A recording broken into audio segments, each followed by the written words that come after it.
كيف الجو في الخارج؟ السماء تمطر الآن. هذا فصل الخريف. ثوبك مبتل، أين المعطف؟ تركته في الشركة. وأين المظلة؟ تركتها في السيارة.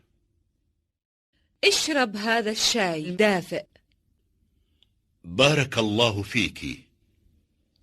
هل نذهب إلى السوق الآن؟ الماء كثير جدا في الخارج. ماذا نفعل؟ نبقى الليلة في البيت.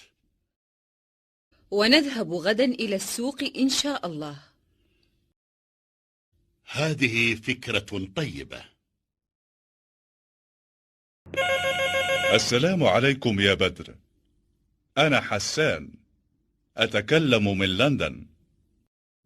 وعليكم السلام يا حسان. كيف الجو في لندن؟ الجو بارد في لندن. هذا فصل الشتاء. كم درجة الحرارة في لندن؟ تحت الصفر. كيف الجو في الرياض؟ كان الجو حارا وهو الآن معتدل. كم درجة الحرارة في الرياض؟ درجة الحرارة 20.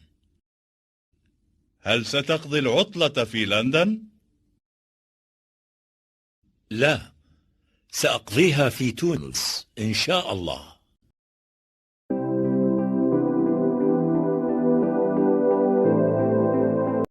الجو معتدل هذه الأيام. هذا فصل الربيع.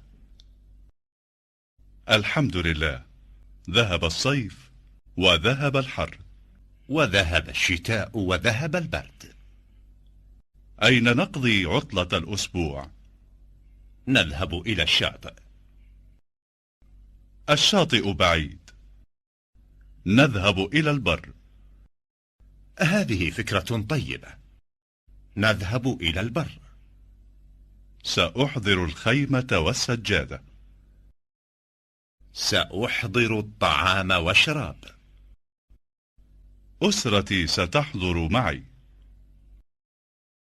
أسرتي ستحضر معي أيضا.